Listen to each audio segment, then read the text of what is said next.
give me midnight. You whip up my appetite. Don't leave me high and dry. Baby, you give me ice and fire. You're channeling wind and rain.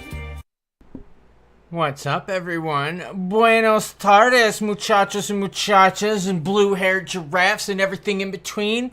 What's up?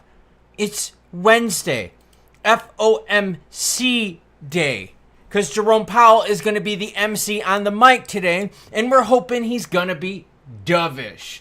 We've got about 10 minutes until we get the FOMC action. All the links are, everyone, in the description below. Vitnat says, how was the appointment? I mean, I'm alive. Does that count? I mean, I go for a CAT scan in a couple weeks here. How does that sound? That sounds cool. Yeah, that's what we got going on. What's up, Trick? I saw you in the house. Tyler Yetzer's in the house as well. Red Wave says, rates don't do anything. The reaction to rate changes is what matters. It's just a PR game. No, rates do something, because anyone that owns a home would love rates to be 100 basis points less so they could pay way less for their house. So rates do stuff. Rates do stuff for auto loans, credit cards. Yeah, we want rates to go down. Down. Doc Henry says, hit the like button, guys. Yeah, please do hit the like button. We're hanging out. Terry said, how all is well? Yeah, I hope everyone is doing well. Blue-haired giraffe, I throw that around so much. No, dude, for real. I use blue-haired giraffe all the time, and, people know. People know. But that's just life.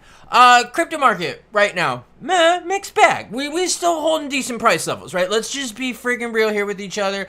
We're at least holding decent price levels. I know. It's not super juicy, but it's better than dog shit. Now, that being said, what else do I have for you? Oh, White House crypto report. Yeah. White House crypto report. I have not seen the report yet. All I've seen is summaries, all right? And so I really want to verify it, but here's the problem. All the summaries that I've seen say nothing about a strategic reserve. It's just about regs. And snippet for you, snippet. Are you ready? Listen to this, okay? The group according to the fact sheet, you guys ready? You're getting this juicy news right now, okay? Just I'm helping you out. According to the fact sheet, the group wants Congress to build on the Digital Asset Market Clarity Act, a bill passed by the White House earlier this month, by the House earlier this month, and align it with the Senate proposal and do shortly after. So the Senate had their market structure bill. The House already went with the Clarity Act. What it sounds like is Trump and the White House do not want the Clarity Act. They want something in addition to that. Yo. You know what that means? No regs anytime soon. If that means they're going to be building on top of the act, might be a little bit of a delay-a-roni here, everyone. So there you go. Just throwing it out there. Anthony Venegas says, did they announce the rates yet? No, that comes at 2 p.m. So we got about 10 minutes or so. So if you just want to ask questions, you just want to screw around, you want to talk White Sox baseball. Oh, I'm wearing a White Sox shirt. Oh, shit, how did that happen? Oh, okay. I mean, we bit the Phillies game 1. Does that count? I'm just throwing it out there. Moot Pointless says, even if they drop the rates, it'll be 6 to 8 months before it benefits consumers. That's not true. See, home loans have already been going down, and the reason home loans are going down is anticipation of the Fed. So it's actually just the opposite. It doesn't take 6. Now, the data, right, for the effect to hit you to when it hits your pockets is a delayed effect. Because think, if rates come down a quarter and you're just like, yo, I want to refinance, it takes time to refinance, right? It doesn't, maybe it happens in a month or something, right? And then you're waiting a little bit longer. What about home equity lines of credit? You see what I'm saying? You apply, they're coming down. Anticipatory. If they drop, yeah, we're gonna blow. Oh, totally, yeah. If it drops, if he cuts today, markets are gonna go green AF, yo. Murray Burns says, update on my appointment. Yeah, I did go to the doctor today. I had the little thing where they stick it down in your nose, and the dude's like, yo, this isn't gonna hurt. I swear to God, that shit hurt so bad because, like, I'm so, like, inflamed and swollen. So, essentially, I have to get a CAT scan in a couple weeks, and they got to run some tests on me, and yeah, that's where we're at right now. That's where we're at. But I'm alive, I'm hanging out, so there you go. Rate relies on your credit, yeah, but the base rate, like the actual base rate here, check this out. I'm gonna show you, okay? We're gonna go to the St. Louis Fed home. Yeah, let's go to St. Louis Fed. St. Louis Fed base rate. Here's what I'm talking about. Okay, the federal fund rate. I'm sorry, I couldn't think of it. I'm sorry, I had a really stressful morning. This is the federal fund rate. Okay, and I'll put this out to 5 years. During the Rona, the base was 0. So big things were like borrowing at 0. That's your base. From the 0 to right now, we're at like 5.25, 5, right? Okay. The thing is, that gets added onto interest rates. So if the Fed were to magically like raise rates by 1%, your credit card interest rates would 1%. Yeah. Crazy. So yeah, it's obviously based on your credit score, but the base rate, right? This gets added into your loans. Like, and that's kind of like what, not added in, but the math of it, right? It gets tacked on to what the bank's profit margins are. So this is your base rate. Not good.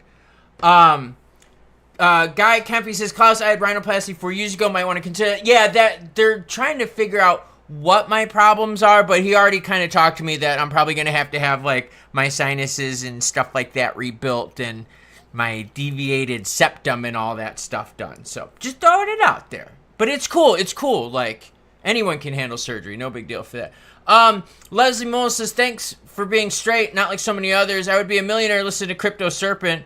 Yeah, okay. He always said he will be there when all is gone. I haven't watched Crypto Serpent at all, so I just throwing it out there. My opinion on XRP dropping below 250. No, I think we're good. I think something really dumb would have to happen. I mean, just think of where we're at in the world, right? We've got some regs, cool, right? And Titanium dropping some support on the channel. Give a like to my guy there for helping us out. Thank you much. And so we're cooler in the Middle East. We know Jerome Powell and the Fed's going to lower rates. We've got some crypto regs. We've got a job market that's, you know what I mean. So now, like, think about this. You zoom out with all of those, we're way better than where we were 3 months ago, 4 months ago. I know the price action might not always reflect that for every crypto out there, but like as a whole, we're way better off. We got better regs, stuff like that. Oh, thank you too, dude. Thank you for supporting the channel, man. I greatly appreciate it. James Black says, just got here. Did the feds cut rates? No, not yet. We're going to wait until 2 p.m. That's when the announcement happens. And it's all linked in the description below if you guys want to follow along, guys, girls, and blue hair giraffes. Basically, what you're looking for is this. The FOMC calendar webpage. And like I said, it's all down below. So, yeah, we're waiting for them to release it. Once it's 2 p.m., I'm going to hit the refresh button. Let's see here. What else I got? It's time. Can I call you out in 6 minutes? They're not going to cut rates.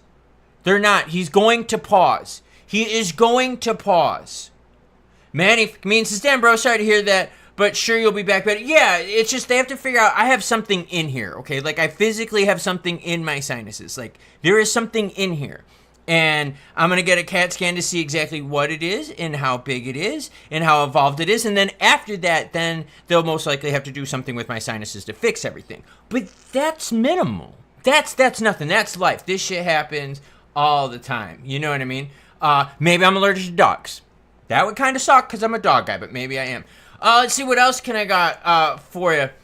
Trick's hanging out with us in the house. What's up, Trick? How are you doing? Hopefully you're not melting anymore, kind sir. Fire Marshal Bill's hanging out with us. Yes, 2 p.m.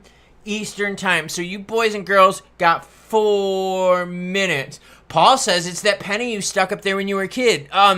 Okay, not to go like super personal here. I'm just throwing it out here. Not to go super personal, but I've had a whole bunch of like head tumors already, and I've had it on this side of my head, right? On the left side of my head. I can't hear out of this ear. I've got hearing implants that are like inside. And so like I'm all healthy with that, but now I'm having problems with this side of my head. The reality is like I just was not genetically blessed with good sinuses, ears, throats, and stuff like that. So this has just been the story of my life. That's just how shit freaking goes. No, dude, you know what it's like? Someone says some marble in my nose. No, it's like watching the original movie with Arnold. Total Recall, where he has to stick the thing up his nose and he pulls. That's what it feels like in there. And like he couldn't even like get like the scope to go like into that section like further because it was just wild. So we're gonna do a little CAT scan. Let's get a little radiation. What the fuck? Who cares, right? I mean, I'm good for that. Glad you're okay. Sucks you're going through it. Yeah, we just got to figure out what's causing it. I just don't know what's causing it. No, this is not an ivermectin thing. This is like I have structural deficiencies in my like head and sinuses. Like I have physical like bone, like nerve related like stuff. Like this isn't like a medication. I've already had like 5 different antibiotics. So, you know, let's see. What else am I doing? Set a limit order for the pre-speech dip. Yeah, hopefully he's just not an a-hole today. You know what I mean? Like, yeah, the scope up the nose is horrible, and I can tell when he hit whatever it was that was in there, yo, that burned. Like, that, like, burned. I mean, like, holy shit. So, you know, I'll be good. No worries, no worries. I've had way severe surgeries when I had, like, the tumors in my head. Way severe stuff. So I could get through it. I'm not too worried about it. Big, beautiful bong. Okay. Please partake without me because I still have to be good. I'm sorry. I know. I have to be good. Chewing on garlic is not going to make what's in here growing go away. Just throwing it out there. Powell comes on the mic at 2:30. Right now it's open mic. You got questions. You got comments. I got answers. And if I don't have answers, we'll look it up. That's how it works. Fed. This comes out at 2 o'clock. So now that it's 1:59, like a fiend, I'm going to keep hitting the refresh button. Why? Because I'm going to get the statement from the Fed. Why? So that I can read it. Ron Williams says, sounds like you need another vacation. Done. I've already booked my vacation. My next vacation's already booked. Just throwing it out there.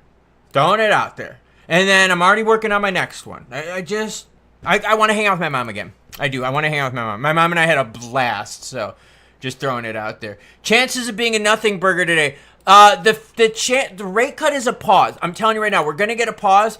The fear is Jerome being an a-hole. If Jerome's an a-hole, we got a problem. Educated Bum is here. Welcome to the entry supporter. Hello, Educated Bum. Hulk had surgery, so did Ozzy. Well, you know, if I didn't get a couple of the surgeries I had, I wouldn't be here right now. Like, head tumors are no joke. I had a huge one when I was younger, like really young. And so, yeah, that stuff can be serious. All right, I got the PDF file right here. You ready? In support of these goals, the committee decided to maintain. So who are the ones out there telling me that they were going to cut today? Here you go. They maintained it. They paused. Dun, dun, dun, dun, dun. Come on. Who said it? Let's go. Come on. Yeah, Jeffrey, they said that too about my dogs. So they were like, you might be allergic to dogs. I was like, I am not getting rid of my dogs. They're sleeping on my bed. I do not care. Yeah, we got to pause, everyone. So pause from the Fed. Let's take a look at how the markets are reacting. We're going to zoom in here just a little bit, and we're going to see how this thing tickles out. I'm very curious on that, just throwing it out there. We're going to see what these candlesticks look like. Pause, by the way. Pause. Elrant's hanging out in the house. What is up? There you go. Jerome, people last Powell. Agree. He says, Tyler says, I would like you to be wrong one time, but you're not. And I'm not today. Richard Padilla is hanging out in the house. Says, thank you for all you do. Your channel is one of the only ones that gives the details in plain English and the truth. Really appreciate it. Well, thank you. And you know what we didn't do today? We didn't do cool lights. I got my background light flashing, my choo-choo sign, but let's turn that one off. All right, Pause-a-roni. Pause-a-roni's right. We're printing new candlesticks.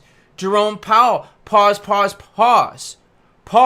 When are we going to get the first rate cut? Probably in September. That's the deal. Pause. I've said this now, I think for the last 6 months, that our rate cut was going to come in September. I think like at the beginning of the year I was calling it. It may have even been like before the end of the year. I was saying September was going to be our first time. I can read the dot plot. I can read the dot plot. Let's see. Fed leaves rates unchanged. Yeah, I know. Jerome's screwing us, man. But let's see. Here we go.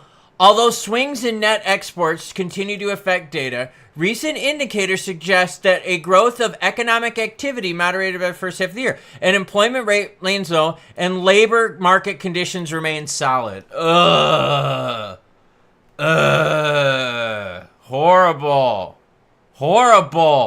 Pause. Rudy Poo says it right. Pause. Yeah, I wasn't worried, honestly, about this affecting the price. This was priced into the market. Like, dude, for real. You had people out there. This was 97% chance that they were going to pause. Don't worry, Leslie. I can read, even if spelled out wrong. Just throwing it out there. All right, so now what? We're going to get a pause. This really means September. Seriously. We need September. You know? September. Oh, God. I'm sorry. I knew he was going to pause. It's not that. I guess it's just what bothers me is there was a lot of unrealistic expectations out there that we were going to get a rate cut, that, like, Trump was threatening Powell, and that's all bullshit. Like, you guys and gals know that, right? Right? Jerome Powell does not like Trump. He does not have to listen to Trump. Trump cannot fire Jerome Powell. Jerome Powell does the F he wants, while what his handlers tell him to do. So just throwing it out there. Ronan and the Contrarian says, I, for one, am glad you are spot on. The info has helped me play the dips and the tips. Thank you. White House news. Yeah, I've got the White House. I've got summaries of the crypto report. And guess what? We're not going to get regs anytime soon. Why? Because the White House doesn't want the Clarity Act to regulate crypto. The White House wants something built on top of the Clarity Act to regulate crypto. Oh, shit. So that means we're going to take some time. Yeah, not cool. And there was nothing mentioned in any summaries in regards to a crypto strategic reserve. So, I don't know about you, but I'll give you my viewpoint and opinion. I think it fucking sucks. I think the fact that we got a tweet on True Social March 9th, that friggin' date is burnt in my head. There you go. March 9th, we got a tweet on True Social. Oh, XRP, Sol, and ADA included a strategic reserve. What have we gotten since? Jackola. What did we get in this updated report? Nothing. Nothing about a strategic reserve. That pisses me off. I don't know. Does it say what on top of the Clarities Act? That's from James Lester. Yeah, essentially. Okay, so the Senate came out with their version of the market structure bill. They want to take aspects of that and put it on top of the Clarity Act so it's even more robust. So, remember lately how I was telling you the Senate version came out and the Senate's going to want the Senate's version to pass so they can pat themselves on the back? That's exactly what's happening right now. That's exactly what's up. So, that being said, I don't want to say I told you so, but for like the last few weeks, that's what I've been saying. That the Clarity Act, they're going to piggyback it. They got to. The support that they had in the House, they eked that thing. Like, they did. They had to get a lot of Democrats. There was a lot of Democrats that wanted to get involved in it. But, they kind of, there was a lot of bargaining, let's put it that way. And they want it stronger. And the Senate wants it stronger. Sucks. Sorry about that. Don't need an XRP reserve means they can sell and dump on the price. You'd want an XRP reserve because then you'd have more people buying and hodling. They would hodl for longer. Razor Ramon says, everything about making a stocks channel. I do stocks for me personally. That's my own, fun zone. I do that, and I do, financials and stuff like that. I like keeping this channel as a crypto one. I mean, I'll sometimes touch, crypto-related stocks, but kind of rare. Tyler says, did you get the Clarity Act video for me? It's not going to matter now, Tyler, because apparently they want something new. Just throwing it out there. What else we got going on? We got people hanging out with us. Maybe another crypto week is in plans. What a joke. Yeah, we need another crypto week. Because I think that's been part of the problem here is even the people that are Trump maxis, okay? He hasn't done anything then about the strategic reserve. It's not even in this report, and this report is supposed to have that. You know? Sandor Sim Itches says, recap for people that just entered. Okay, here's the deal. Jerome Powell paused. Okay? Jerome Powell paused. Inflation slightly going up over the last few months. Jerome Powell also said that the labor market is solid. The jobs are good. White House released their crypto report. No mention of strategic reserves. And that's for Bitcoin too. Not just XRP. This is for all of them. No mention of strategic reserves at all. And the White House says, yo, you know the Clarity Act that the House just passed? Well, we want something better than that. We want to take the Senate's version, add it to that, and make a bigger crypto bill, which means what? Delays, because we're going to have to rewrite some shit. We're going to have to debate on it. Then what happens here is procedurally, what happens is this. They're going to make that new version, and if it passes in the Senate, now that goes to the House because it's a brand new bill. There's been amendments, there's been modifications to it. So even though the House already approved the Clarity Act, they approved it in the original way. So if the Senate modifies it, right, and puts stuff on top of it, that's now new. So they have to send that back then to the House to get voted. Oh, damn it. You see what I'm saying? You see what I'm saying? So we got delays for bragaronis. Gosh. Oh, what a bunch of poop, man. Suzuki says, don't do stocks and become like that other channel. Yeah, I don't. I'll keep it crypto. I like doing crypto. It's fun. Crypto's 24/7. News could break at any time. Stuff in the Middle East could go sideways. Boom. We could go on the news and we could talk about it. We could follow it on the news and we could follow it on the markets. I want to stick with crypto. I'm dedicated to you. Oh, Jeremiah Johnson, I'm sorry. I can't read any of your comments for the rest, or for 5 minutes. I cannot read Jeremiah Johnson's comments for 5 minutes. Why? Because Jeremiah Johnson said that I was going to be pooping myself when Jerome Powell lowers it a quarter. Well, since Jerome Powell paused, like I said he would, I think you have to poop yourself instead. There you go. Dot plots. Yeah, let's go to that here real quick. Let's get out of this. Let's leave. Here's the thing. Just throwing it out there. Oops, hold on a second. My bad. Here's the thing. Let me show you real quick. All right. This was the outline from the Fed. Okay. This is the release's statement. The dot plots, what you want is this. Here, I'll show you. I'll show you. This is what you're looking for, okay? This doesn't come out today. This comes out when you have the summary of the economic projections. That's when you have an asterisk next to this. So the next one like that will be in September's meeting. So no more asking about dot plots because that didn't come out today. That came out in the June meeting and will come again out in the September and December meeting. Just throwing it out there. Dukage in the Pantalones. I'm not Dukage in my Pantalones because I said he was going to pause. And crypto's doing okay. And let's be real here. He's not going to pause on 2 months in a row of inflation going up. Just throwing it out there. Coco Puff. Love the name, by the way. So this is the first time I'm joining your live. Absolutely love your class and only rely on your videos for the news as you keep it real and honest with no BS. Well, thank you. Suzuki dropping some membership support for people. Just throwing it out there. That's kind of cool. Everyone give Suzuki a big thank you for that. That's really neat. That's really, really neat. Thank you very much for doing that. Yeah, I do. I bring in the news. No hopium. We've been having these projections for a while. You know, just throwing it out there. Silly's hanging out with us. Look at this. Silly dropping support and says, oh, well, they can't pause this. Thanks, brother. Yeah, don't get me wrong.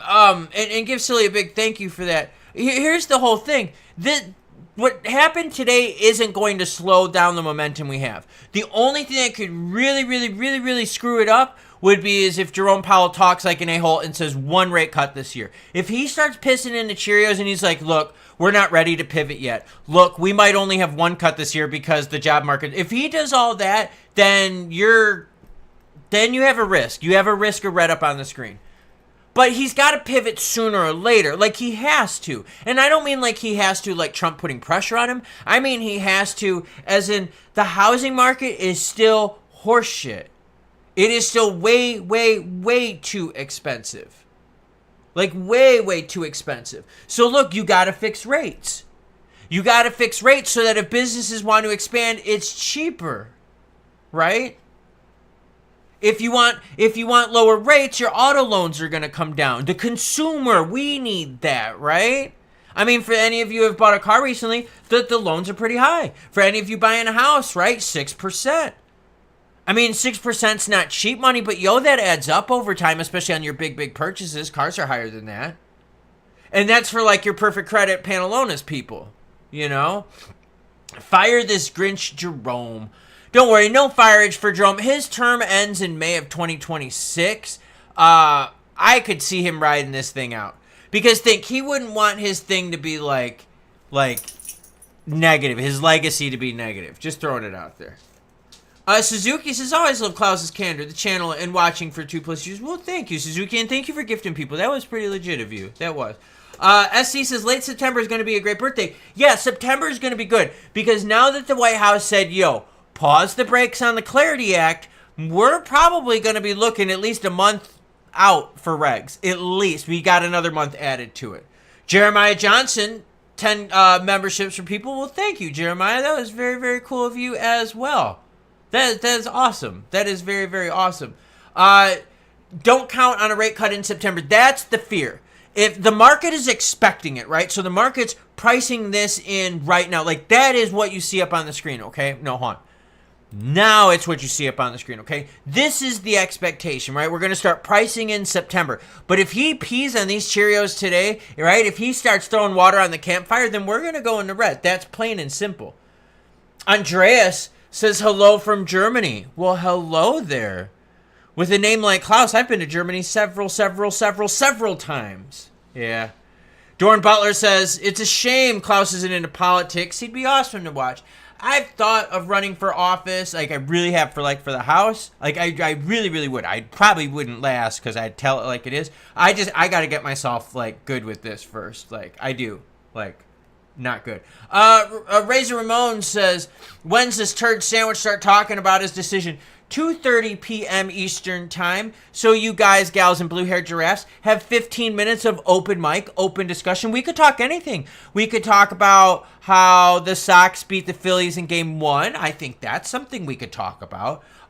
We could talk about how cool I am. Well, thank you. Thank you for mentioning that. I mean, whatever. We could talk about whatever you guys want, guys and gals want. Open mic, like I said, we got 15 minutes till Jerome gets up on. So questions, comments, you throw them in now. Ron Ross says, always next month, month after month, year after year, total clown show regardless of who is president. Yeah, that's the same thing too with the SEC. The SEC is still delaying all these ETFs. The SEC really hasn't changed. Joe UK says, hi, Klaus from the UK XP Army. Well, hello from across the pond. Hello. Texas Sweeties Tea says, Klaus, in government, you tell the corrupt officials to go after themselves. I would. I don't know if any of y'all remember when Jesse Ventura got in. He wanted to start exposing stuff like aliens at JFK. Yeah, he only lasted one term. They were like, yo, you need to get out of here. We don't like your kind. The DC doesn't like people that shake it up. It's just how it is, man. It's just DC doesn't like that kind of stuff. I got to make sure I'm good health-wise, too. Whatever I got going on in here, I need to get that fixed. I totally need to get that fixed. Let's see. Gravity Junkie says, Klaus the legend outrunning bears for 100 miles in the rain. Oh, yeah, that's the positive news. I'm allowed to start training again. I have to have a certain medication before I train, but I'm allowed to start doing it again. Because this is all going to be part of my evaluation. Because I don't know, for those of you who didn't know, I had to stop my training because I got really sick, And so now I've been feeling better because I haven't done much over the past few months. I've taken quite a bit of medications, and they want me to start training again. So yay, there's one. Score one for me. Is A-Hole Powell live yet? No, 2:30. Hey, Klaus, do you like Star Wars? Hell yeah, I love Star Wars. Oh my gosh, when I go running, I run to the trench run. Because, he's going down, the tunnel, and, when I run, it's got the trees and stuff yeah, I throw that kind of stuff on all the time. Yeah, Jesse Ventura was a governor. I know, I don't want to run for governor. I don't. That's McMaster out here. House, I do the house. I think that'd be cool. Klaus, do you ever play Tarkov with Eddie and Alex? No, I do not. Okay, see, when I play Tarkov, it's random. And, here's a good example. I played this morning from 4 in the morning to, 5:15. Here's why. I'm having a little bit of health issues. Well, it messes up my sleep sometimes. So I wake up. When I wake up, I'm uncomfortable. So, I'm not going to go to bed. So I'll game it. So I game at random times. So, that's kind of the hard part, Got a Star Wars birthday card today. Rock on. Rock on. Just lie till you get in, then be Klaus until you kick them out. Yeah, That's possible. Totally possible. Markets are holding on good, though. I mean, for the pause, like I said, we expected that. We totally expected that. You know what I mean? Just throwing it out there. Texoma says, are the chicks in Guatemala hot? There are some definitely attractive women there. There's no doubt about it. But what I noticed, which was really, really cool, not just about Guatemalan women, but like Guatemalan people in general, dude, super friendly. Super, super friendly. I went to some interesting neighborhoods with my mom. We had zero problems. I went to interesting neighborhoods with my daughter. No problem. With my son, no problem. Like, they're really, really nice. As long as you're respectful and, like, you actually, like, take an interest, people can pick up on that. Sebastian said, I got tired of cheaters in Tarkov and got to do arena breakout. Yeah, I've had a little bit of problems with that on Tarkov. Like, I have had some issues. I'm not going to lie. I'm not, like, that good. I don't play that much. But, yeah, I've run into some people where, like, I've lit them up. I mean, like, I have, like, lit them up and, like, and, like, I'm shot once in the head from, like, a lucky shot bending a bullet around a tree or some shit. You know what I mean? Let's see, Klaus, what do you think XP will top out by the calendar year 2025? Realistically, we would need something juicy with the Clarity Act to push us through to 4.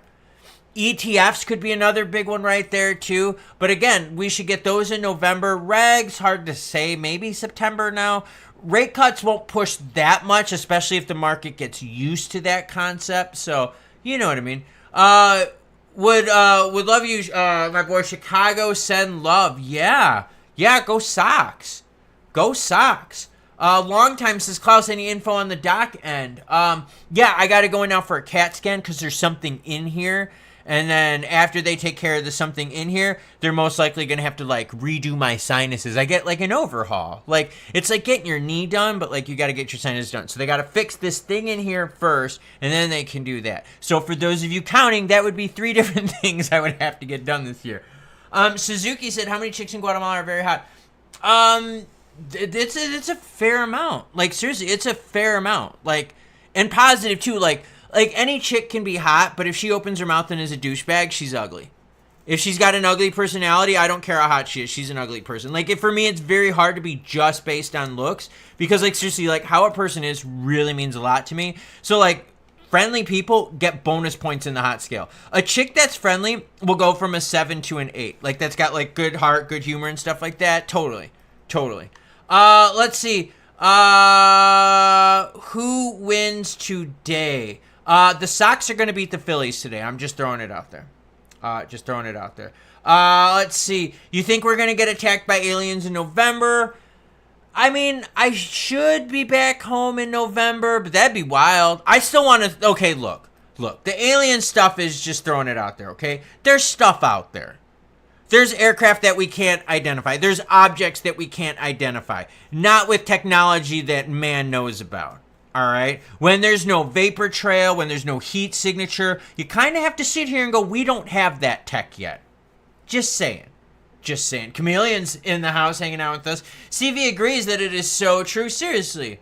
A chick's good attitude, a chick with a good sense of humor, can totally turn her from a 7 to an 8. Totally. Thirsty Crew needs to hit the Nat Geo centerfolds. Oh, I remember that when I was a kid in school. I do remember that.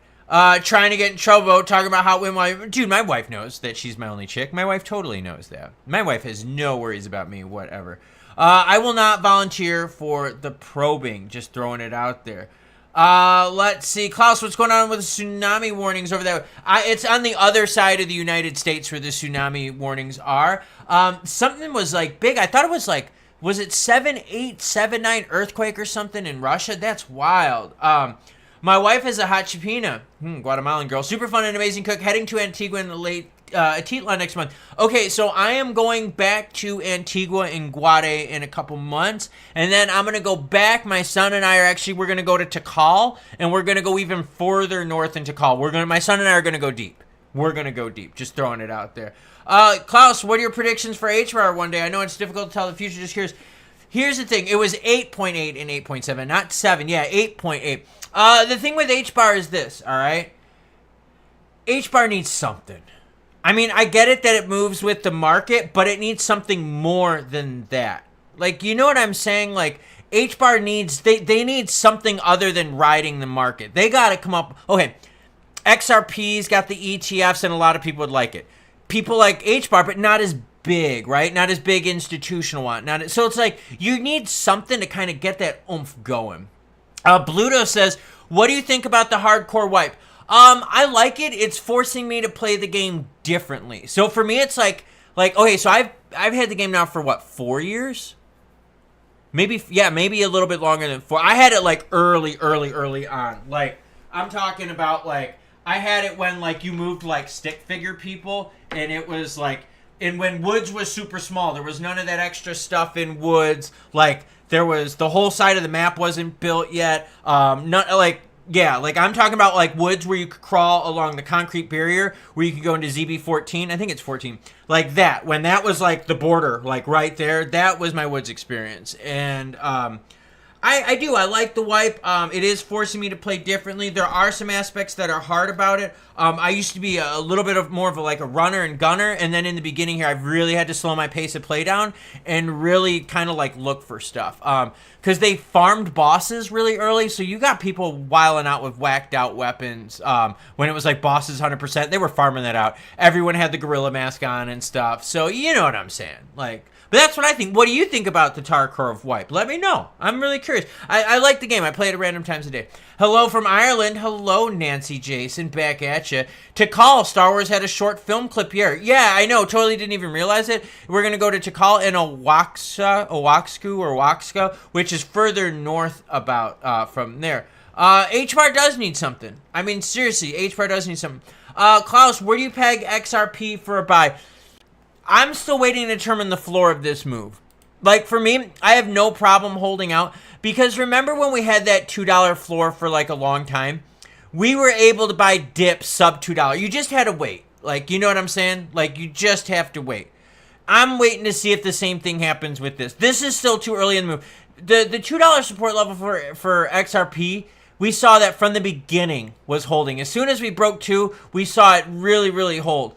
3, we're just starting to print those candlesticks. So I don't want to say, hey, I'm buying sub 3 yet, because I don't know how strong of a move this is. So for me, it's worth the pause, like on my own, and just wait. How's the ayahuasca? I did not try the ayahuasca out there. I would like to, though. I would really like to. Random note, Fantastic Four was great. I heard good reviews about Fantastic Four. Just throwing it out there. Jerome Powell comes on the mic in 6 minutes. You know what that means. You've got 6 minutes of questions, comments, whatever y'all want to talk about. Why? Because you, the viewer, matter most. Let's see. Hello from Virginia Beach, visiting Salt Lake City at the moment, but I think the market is already priced in for a pause. Yeah, the market priced the pause in a long time ago. What the market is going to be listening today is him using the phrase, it's time for the Fed to pivot. Or him saying, it's time for us to start shifting economic policy. If he starts saying stuff like that, market is going to freaking roar. Dylan Kirk says, is the hurricane damage cleaned up yet? No. They're still replacing power poles out my way. We're just, I swear, they're going to get it all done right before this year's hurricane season fires up. So yeah, I still see power pole crews out. There's still a lot of debris cleanup. You still see like the big like dump trucks where they're loading like the big like 4 or 5 foot base trees. You still see them getting rid of. And there's still a lot of trees coming out. I had another big tree come down in my backyard. I've got all woods back here. And we had another big one come down. And it's a lot of trees got weakened by that storm, so you know it's going to happen. Let's see. I don't know anything about FIG IPO. Do you collect any pre-war White Sox or newer PSA 10s?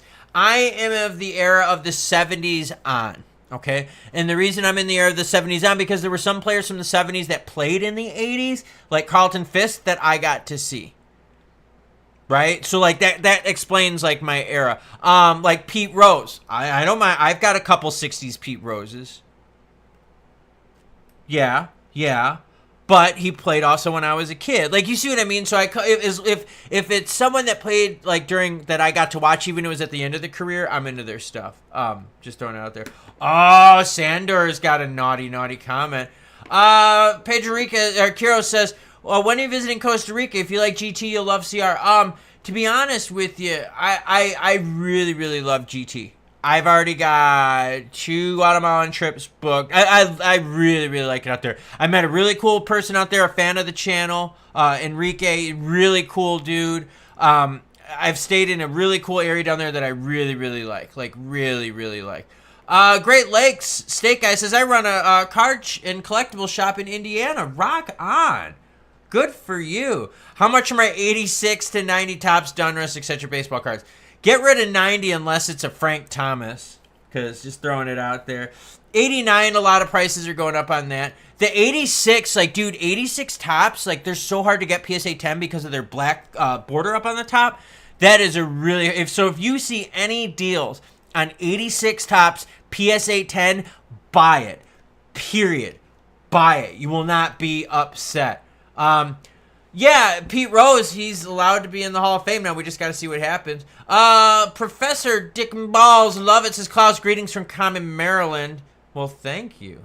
Thank you. I try to tell my kids about Lenny Dykstra, who I got to watch in the 80s. Yeah, exactly, right? Like, so same thing. Like, there'll be certain people that, like, I will, even if I saw them, like, in their late career in the 80s, I'm cool with. You're just throwing it out there. That's how it works. I have an 86 Topps Ricky Henderson PSA 10. I'm telling you, 86 Topps PSA 10 is wild stuff. 2 more minutes until Jerome Powell comes on the mic. Yeah, centering an 80s Topps is as crooked as Judge Torres.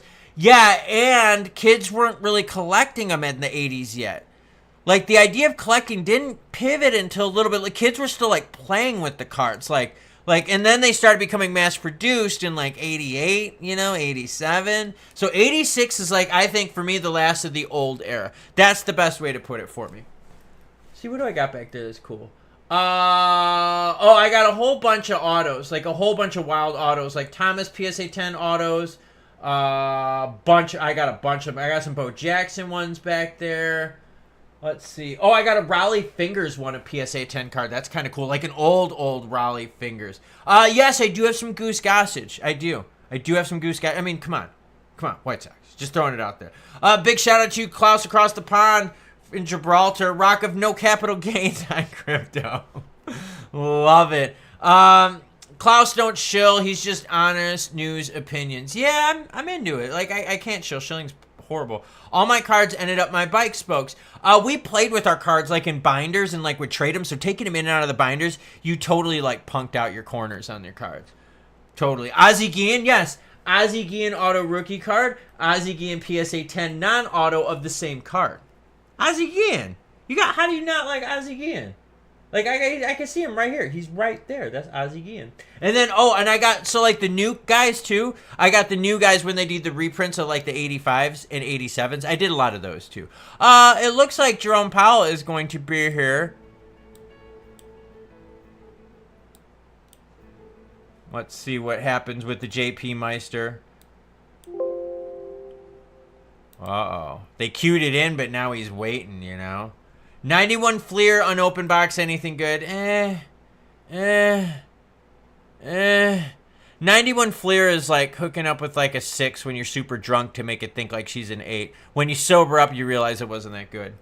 Blank, dropping support on the channel. What do you think about Ripple's new patent? I have not seen it yet. Oh, here's the man. Let's listen in, everyone. Good afternoon.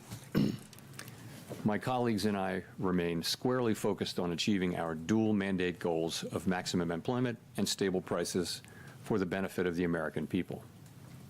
Despite elevated uncertainty, the economy is in a solid position. The unemployment rate remains low, and the labor market is at or near maximum employment. Inflation has been running somewhat above our 2% longer run objective. In support of our goals, today the Federal Open Market Committee decided to leave our policy interest rate unchanged.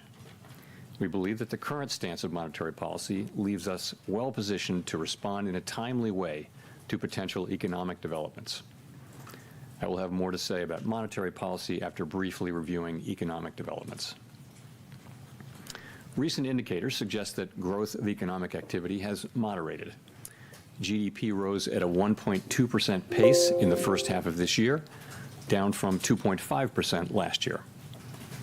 Although the increase in the second quarter was stronger at 3%, focusing on the first half of the year helps smooth through the volatility in the quarterly figures related to the unusual swings in net exports.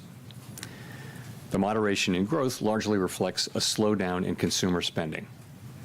In contrast, business investment in equipment and intangibles picked up from last year's pace. Activity in the housing sector remains weak. In the labor market, conditions have remained solid. Payroll job gains averaged 150,000 per month over the past 3 months.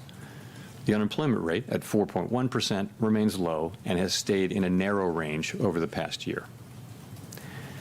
Wage growth has continued to moderate while still outpacing inflation.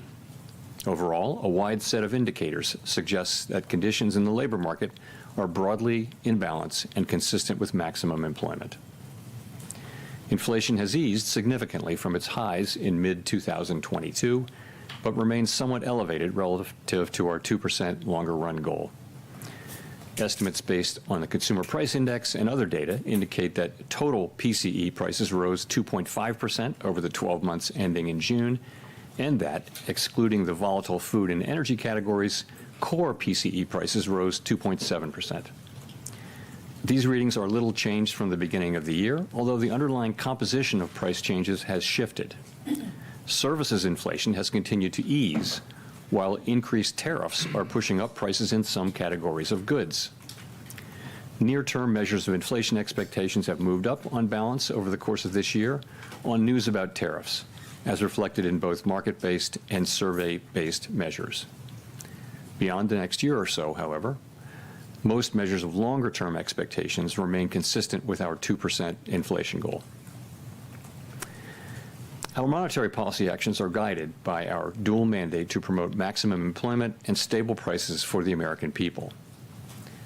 At today's meeting, the committee decided to maintain the target range for the federal funds rate at 4.25% to 4.5% and to continue reducing the size of our balance sheet. We will continue to determine the appropriate stance of monetary policy based on the incoming data, the evolving outlook, and the balance of risks. Changes to government policies continue to evolve, and their effects on the economy remain uncertain. Higher tariffs have begun to show through more clearly to prices of some goods, but their overall effects on economic activity and inflation remain to be seen. A reasonable base case is that the effects on inflation could be short-lived, reflecting a one-time shift in the price level. But it is also possible that the inflationary effects could instead be more persistent, and that is a risk to be assessed and managed. Our obligation is to keep longer-term inflation expectations well anchored and to prevent a one-time increase in the price level from becoming an ongoing inflation problem. For the time being, we're well positioned to learn more about the likely course of the economy and the evolving balance of risks before adjusting our policy stance. We see our current policy stance as appropriate to guard against inflation risks. We're also attentive to risks on the employment side of our mandate. In coming months, we will receive a good amount of data that will help inform our assessment of the balance of risks and the appropriate setting of the federal funds rate. At this meeting, the committee continued its discussions as part of our 5-year review of our monetary policy framework. We focused on potential revisions to our statement on longer-run goals and monetary policy strategy, and are on track to wrap up any modifications by late summer. The Fed has been assigned 2 goals for monetary policy: maximum employment and stable prices. We remain committed to supporting maximum employment, bringing inflation sustainably to our 2% goal, and keeping longer-term inflation expectations well anchored. Our success in delivering on these goals matters to all Americans. We understand that our actions affect communities, families, and businesses across the country. Everything we do is in service to our public mission. We at the Fed will do everything we can to achieve our maximum employment and price stability goals. Thank you. I look forward to your questions. Thanks, Chair Powell.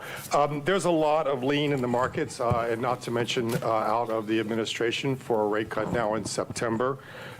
Is that expectation unrealistic at this point? So As you know, today we decided to leave our policy rate where it's been, where I would characterize as modestly restrictive. Inflation is running a bit above 2%, as I mentioned, even excluding tariff effects. The labor market's solid, historically low unemployment. Financial conditions are accommodative, and the economy is not performing as though restrictive policy were holding it back inappropriately. So it seems to me and to almost the whole committee that the economy is not performing as though restrictive policy is holding it back inappropriately, and modestly restrictive policy seems appropriate. All that said, there's also downside risk to the labor market. In coming months, we'll receive a good amount of data that will help inform our assessment of the balance of risks and the appropriate setting of the federal funds rate. So just to follow up, by coming months, does that include the possibility you'll be getting essentially 2 rounds of jobs and inflation data between now and the September meeting?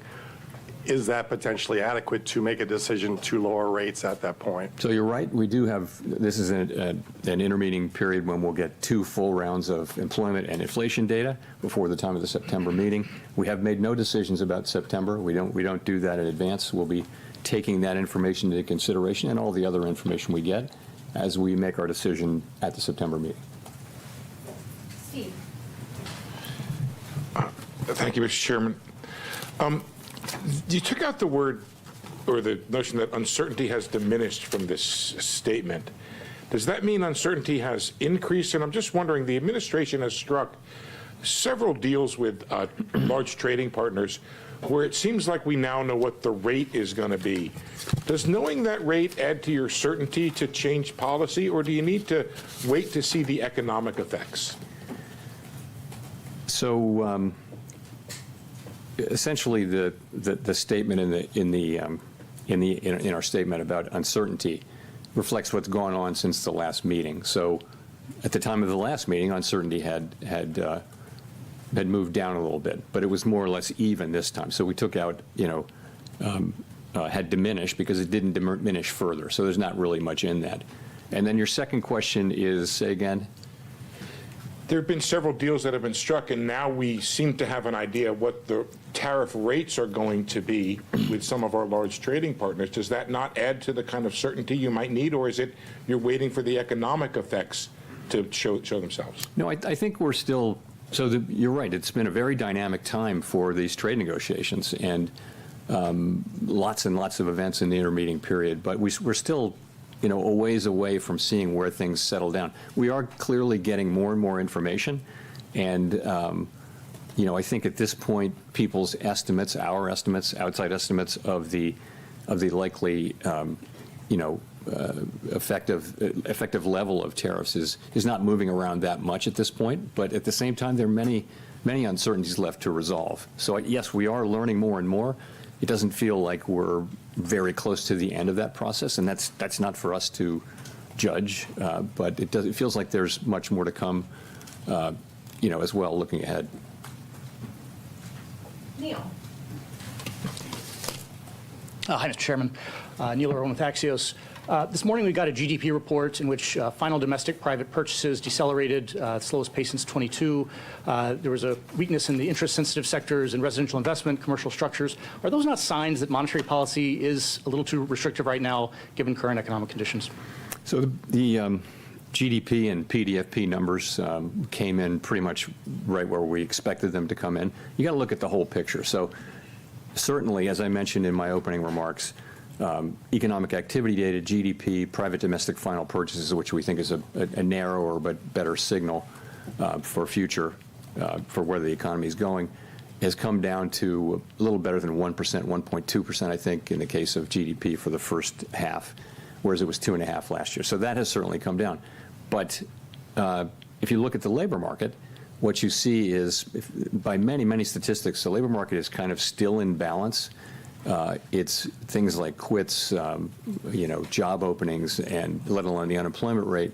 They're all by many measures, very similar to where they were a year ago. So you do not see weakening in the labor market.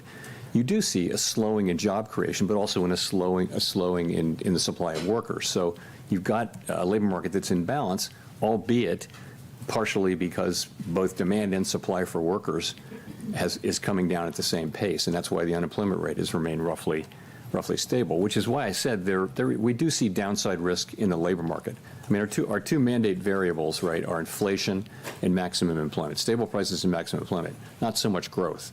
So the labor market looks solid.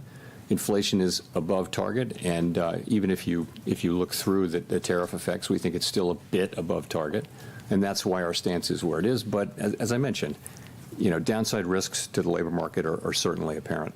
So on labor, given the fluid labor supply situation, is there a number for this jobs report we get on Friday that would look to you like equilibrium job growth? The main number you have to look at now is the unemployment rate, because it's true that the demand for workers in the form of, let's call it, just say payroll jobs, that number has come down, but so has the break-even number, kind of in tandem. So, as long as that puts the labor market in balance, the fact that it's getting into balance due to declines in both supply and demand, though, I think it is suggestive of downside risk. So we of course, will be watching that carefully. Thank you. Colby Smith with the New York Times. Two of your colleagues called for a quarter-point cut today, and I'm wondering what aspects of their argument were most compelling to you and how you're weighing their views against those on the committee who, as of the June forecast, were in the camp of the Fed holding interest rates steady for the remainder of the year. And just in terms of the June SEP in particular, is that still the best representation of where the core of the committee is? So on the dissents, what you want from everybody and also from a dissenter is a clear explanation of what your thinking is and what are the arguments you're making, and we had that today. So I think basically this was quite a good meeting all around the table where people were thought carefully about this and put their positions out there. As I mentioned, the sort of the majority of the committee was of the view that inflation's a bit above target, maximum employment is at target. That calls for modestly restrictive, in my way of thinking, modestly restrictive stance of policy for now. But we had two dissenters who I think, you want that clear thinking and expression of your thinking, and we certainly had that today, I think all around the table.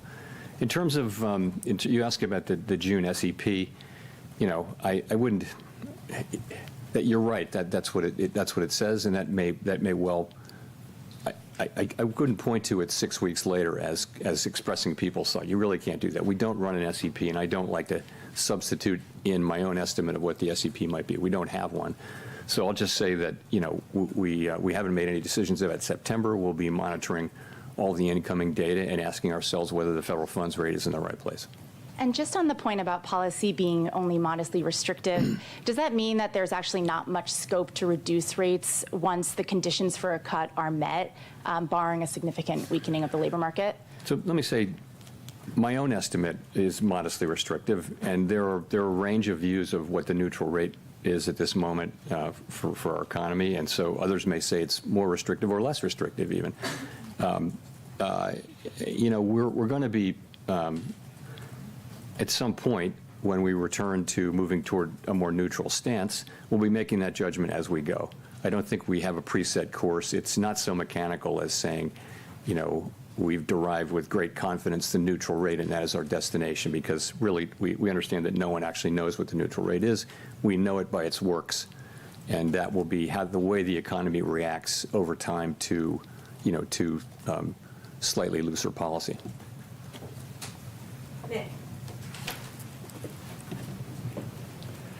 Nick Timmeros, The Wall Street Journal.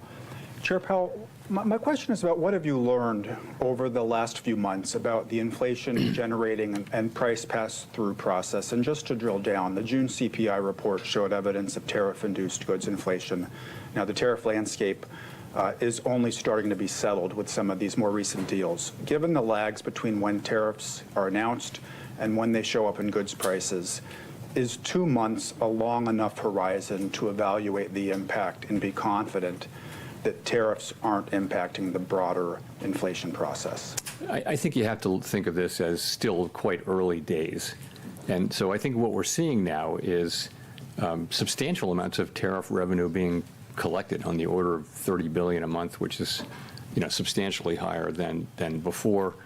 And the evidence seems to be mostly not paid only to a small extent through exporters lowering their price, and companies or retailers, sort of people who are upstream, institutions that are upstream from the consumer, are paying most of this for now. It's starting to show up in consumer prices, as you know, in the June report. We expect to see more of that. And we know from surveys that companies feel that they have every intention of putting this through to the consumer, but the truth is they may not be able to in many cases. So I think we're just going to have to watch and learn empirically how much of this and over what period of time. I think we've learned that the process will probably be slower than expected at the beginning, but we never expected it to be fast. We think we have a long way to go to really understand exactly how it will be. So that's how we're thinking of it right now. So if I could follow up, is the reticence to look through core goods inflation being driven by the judgment that during the pandemic expectations proved more adaptive than anyone at the Fed expected? Is it being driven by uncertainty over how restrictive policy is? You could argue we are a bit looking through goods inflation by not raising rates. We haven't reacted to new inflation, but I mean, I wouldn't insist upon that. But I don't think, I think the base case, as I said, a reasonable base case is that these are one-time price effects. Of course, in the end, there will not be. This will not turn out to be inflation, because we'll make sure that it's not. We will, through our tools, make sure that this does not move from being a one-time price increase to serious inflation. We want to do that efficiently, though, and that means we want to do it. If you move too soon, you wind up maybe not getting inflation all the way fixed, and you have to come back. That's inefficient. If you move too late, you might do unnecessary damage to the labor market. So there won't be, in the end, a big inflationary problem. What we're trying to do is accomplish that in a way that is efficient. But in the end, there should be no doubt that we will do what we need to do to keep inflation under control. Ideally, we do it efficiently.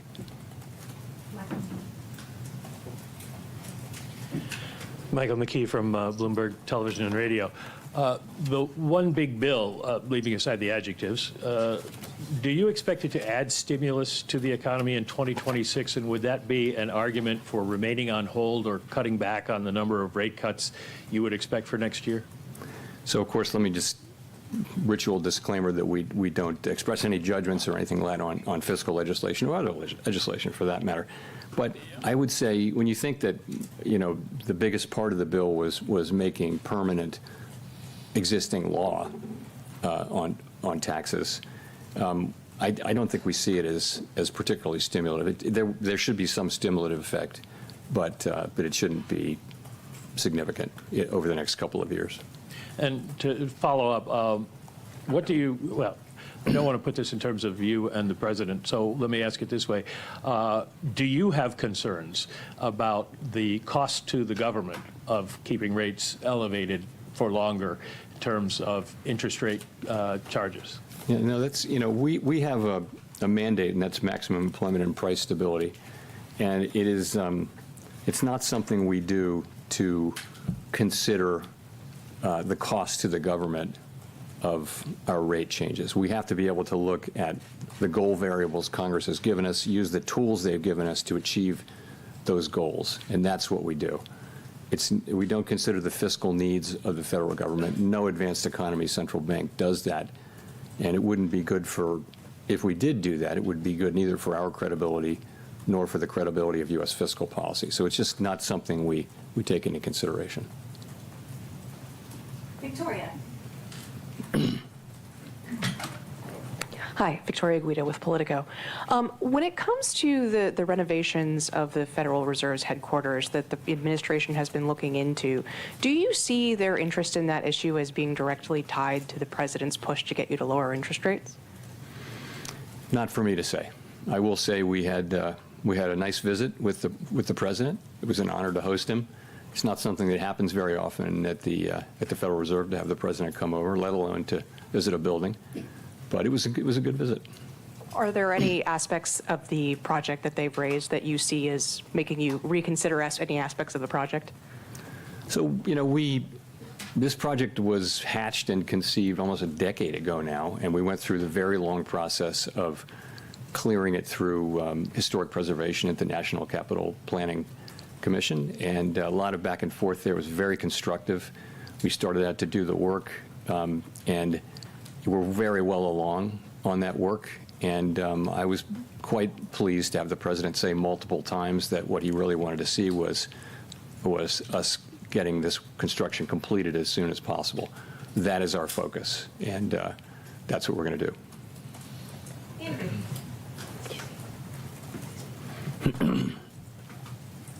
Thanks, Mr. Chairman. Andrew Ackerman with the Washington Post. What message do you take from the fact that inflation hit 2.1% last September and has bounced higher since? Why do you think financial conditions are restrictive and a neutral rate's below 4% when inflation has stopped falling for almost a year? So inflation, when you talk about these 12-month inflation measures, you're always battling residual seasonality. So we'll have, for example, 2 months of high inflation sometimes early in the year, and then inflation turns lower, and a lot of that may just be an artifact. So that's why we look at the 12-month numbers. I think inflation is most of the way back to 2%. There are things like the catch-up inflation. So, for example, all the insurance costs that they're only now going through inflation, but they actually reflect inflationary pressures from 2-3 years ago. So that's got to go through. In addition, now we have 3 or 4 tenths of inflation in core inflation from tariffs. So, and we can't really separate that out. We're not going to have a separate kind of inflation that isn't the tariffs. We're always going to be dealing with all of inflation. But the composition, as I mentioned, has really changed. And if you go back to the last couple of years, it was all about services inflation, which was being very sticky. Now services inflation is coming down nicely. Goods inflation was well behaved before, and now goods inflation is going up. So the story has really changed. That's partially because of tariffs. It's also partially because we had restrictive policy in place, and we've seen that the result of that gradually work its way through the services economy. Okay, the other thing I wanted to ask is, are you comfortable that BLS can continue performing their mission effectively if they take an 8% reduction in headcount and authorized spending as the administration has proposed? I'm not going to comment on the administration's proposal. I do think, as I've said, I think that we're getting the data that we need to do our jobs, and I think it's really important that good data helps not just the Fed, it helps the government, but it also helps the private sector. People in the economy, they use this data a lot too, so it's quite important for our economy and certainly for the Fed's work and other government agencies' work that we continue to get better at data. That's what we've been doing for 100 years. We've been getting better and better and better. It's very hard to accurately capture in real time the output of a $20+ trillion economy. And the United States has been a leader in that for 100 years, and we really need to continue that, in my view. Edward. Thank you, Mr. Chairman. Edward Lawrence from Fox Business. How concerned are you with the data that we're coming in, showing no significant upward trend in inflation over the past 6 months, that the wait-and-see approach for inflation is actually giving companies cover to raise prices? How concerned am I that say that again? The wait-and-see approach is giving... The wait-and-see approach, what do you mean by that? For cutting rates. You're waiting to see if the tariffs will affect inflation. So it's a wait-and-see approach. Well, so that's where policy's restrictive. When we start cutting, it'll go toward neutral. Okay. This delay, though, where you're saying is a one-time price increase for tariffs, which possibly could lead into bigger inflation or more inflation. Is that giving companies cover, though, to raise prices? Well, what may be giving, it's not our policy stance, what may be giving some companies will certainly be taking advantage of the fact of the tariffs and all of the discussion of how they're going to, companies will raise prices when and as they can. And you saw it famously in the first administration of President Trump during those tariffs. Washing machines were tariffed, but dryers weren't. But what do you know? The price of dryers went up too, just like washing machines. So companies will often just they'll cross the street in a group, if you know what I mean, That'll happen. We don't see a lot of that. I mean, what we see now is basically the very beginnings of whatever the effects turn out to be on goods inflation. And, you know, I'll say again, they may be less than people estimate or more than people estimate. They're not going to be zero. Consumers will pay some of this. Businesses will pay some of this. Retailers will pay some of this. But you know, we're just going to have to see it through. And just to follow, if I could, some additional tariffs have been in place since February, and things, you know, really haven't broken yet with the economy. So how do you justify to somebody who's looking for a house, who's facing a 7% mortgage and maybe can't afford those rates? How do you justify that? Well, so the housing is a special case, right? We don't set mortgage rates at the Fed, right? We set an overnight rate, and the rates that go into mortgages are longer-term rates, like Treasury rates. It might be 30-year rates. It might be shorter than that, but it's not the overnight Fed's rate. It's not that we don't have any effect. We do have an effect, but we're not the main effect. There are other things, though, going on in the housing sector, and one of those is just there's kind of a long-term housing shortage that we have. We haven't built enough housing. This is not something the Fed can help with, but then that'll be the case even after things normalize.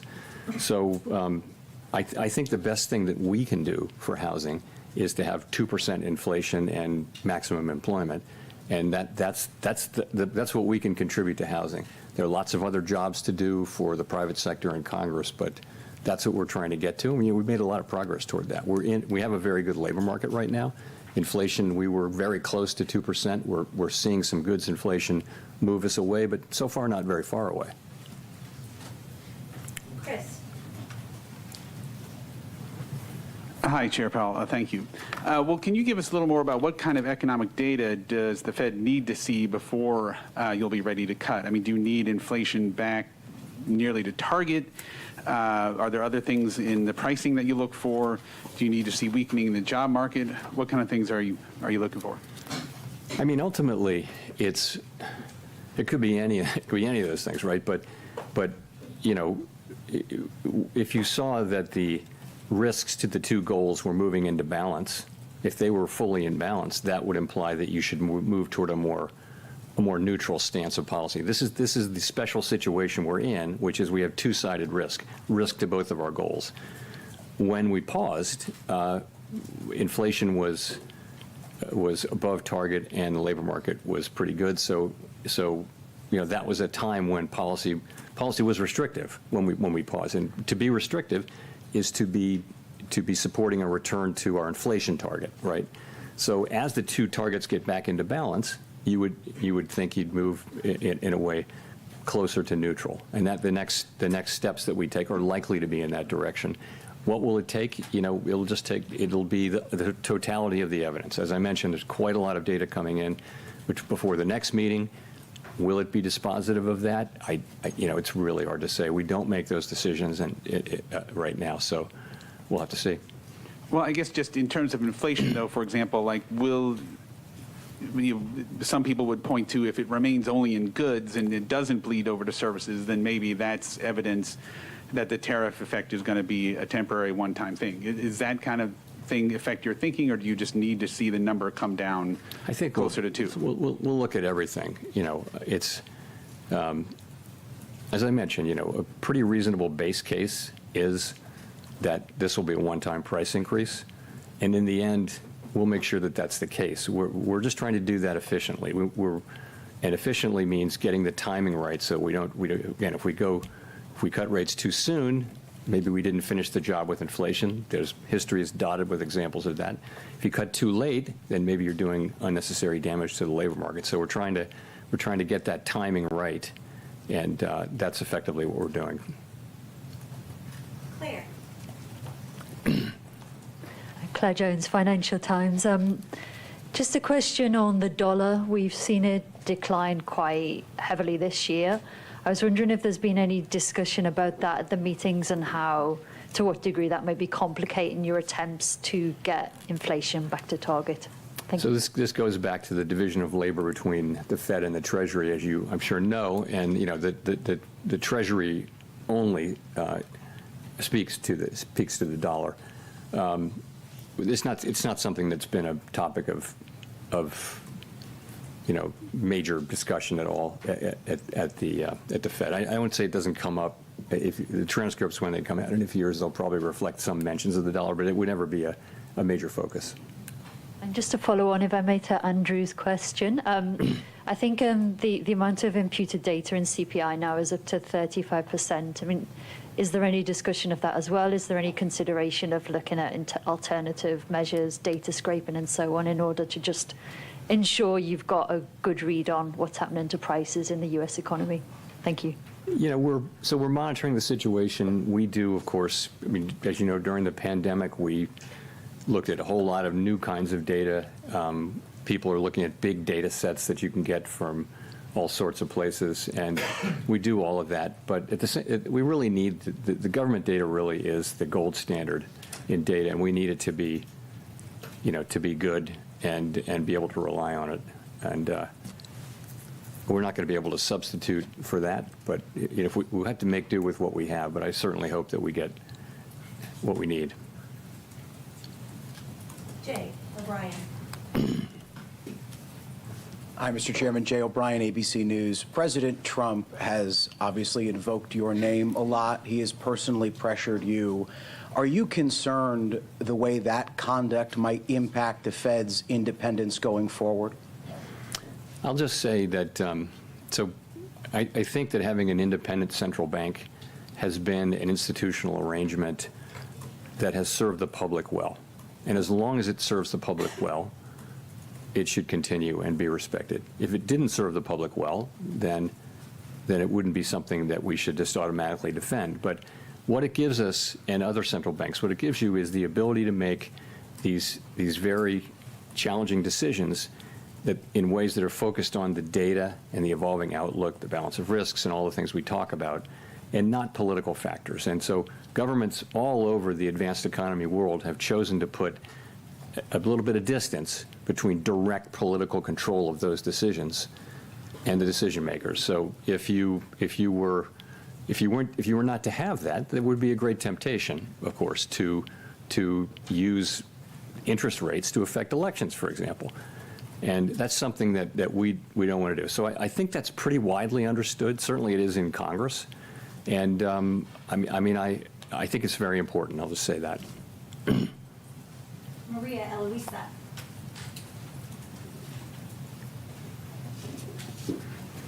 Afternoon, Sir Powell. Maria Luisa Capurro from Bloomberg News.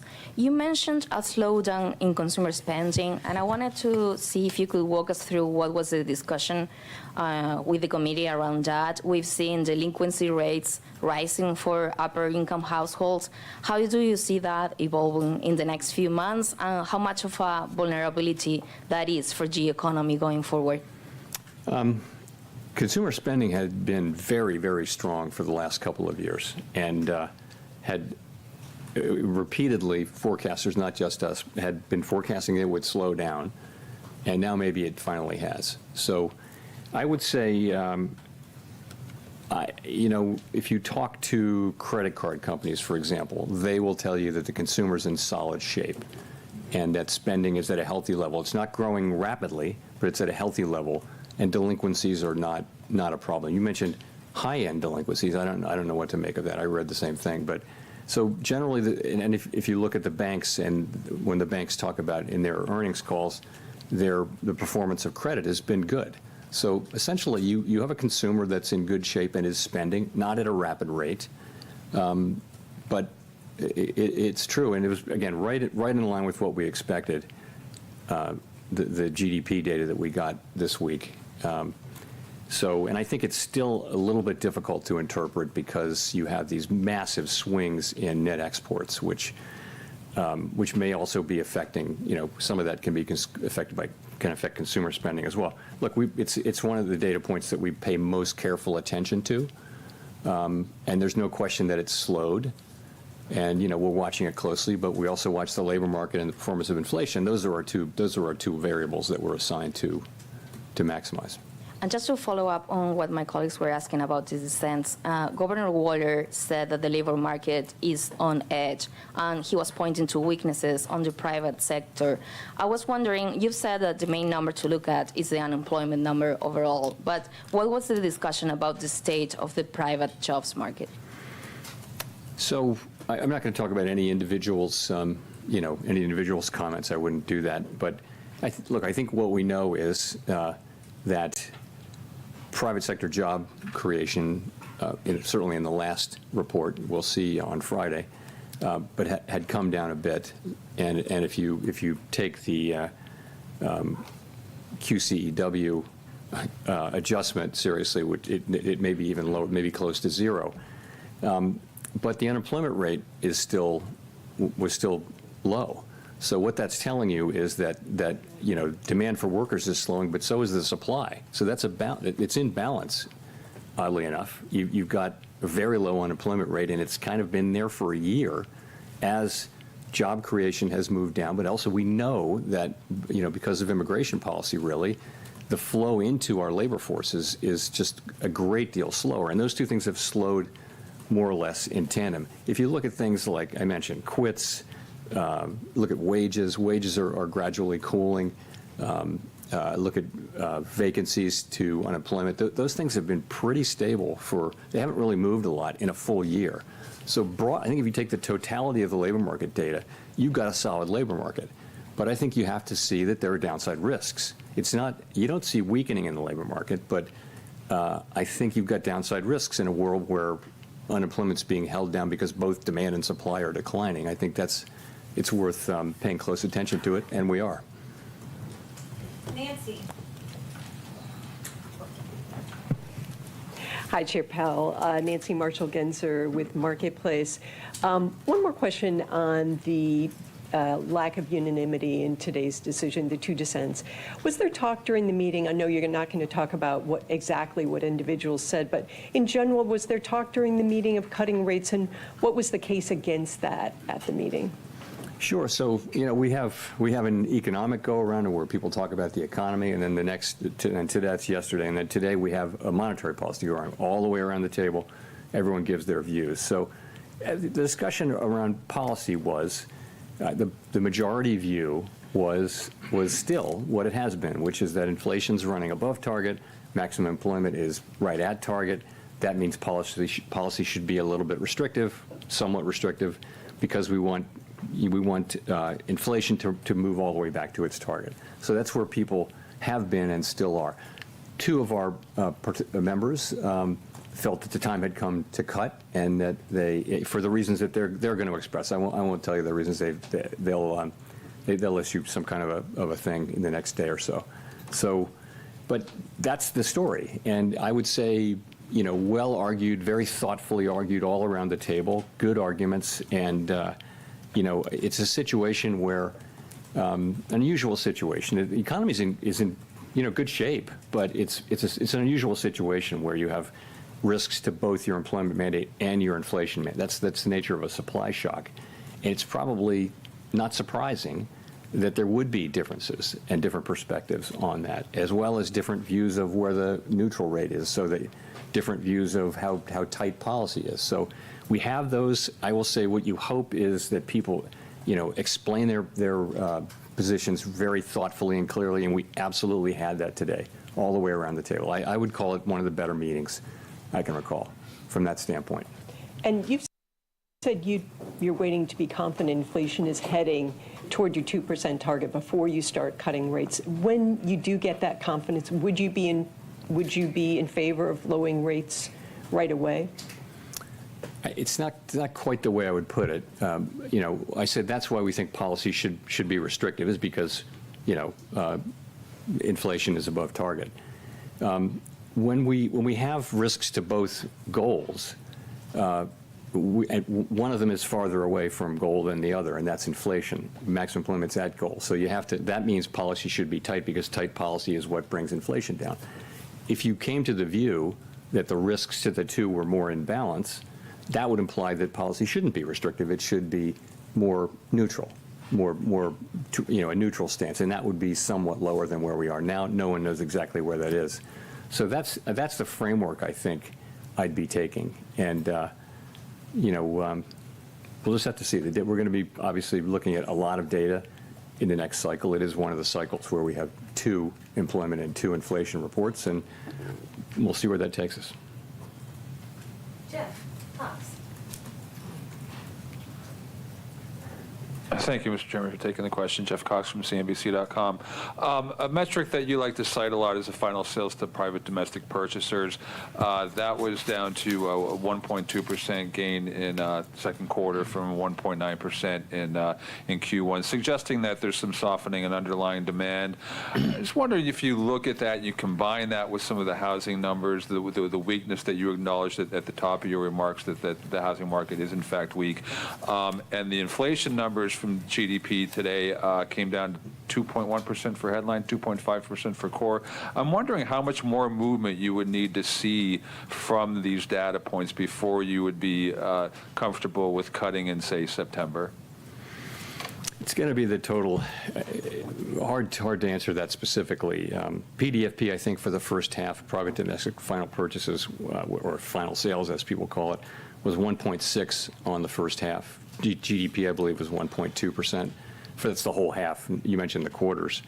So those are slower, but GDP is bumpy quarter to quarter, half to half, and often gets revised, after the fact. The labor market data we still think is continue to think is the best data we have on the economy, and that shows a 4.1% unemployment rate. It shows wages, still at a healthy level, but moving ever closer to what we would regard as long-run sustainable, consistent with longer-run productivity and 2% inflation. So the labor market is actually still quite solid. Inflation is above target, even ignoring tariffs. It's a little bit above target, and tariffs. So we're watching all of that, and again, trying to do the right thing in what is a challenging situation, because you're being pulled in 2 directions, and you have to decide which of those to go in. And actually, at some point, if they're sort of equally at risk, then you really want to be at a neutral policy stance, which we're not right now. So it'd be safe to say that if the data kind of stays in line with where it is right now, that you wouldn't be comfortable with cutting in September? I'm not going to say that. No, I just think we're going to need to see the data, and it can go in many different directions. The inflation data and the employment data, and we're going to make a judgment based on all of the data and based on that balance of risks analysis that I mentioned. Thank you. Greg, Rob, for the last question. Thanks, Chair Powell. Greg Robb from MarketWatch. The Treasury Secretary has said recently that it would be confusing for the markets if you stayed on as a governor after your term as chair ends. And I was wondering if you had any update for us on a decision on that front. Sorry, I do not have any update for you. Thanks very much, everyone.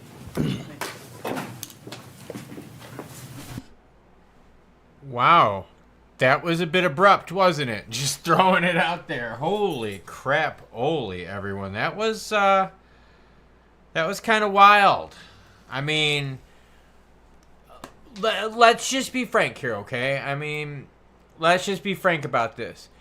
Essentially, what Jerome Powell said is, look, I'm not cutting.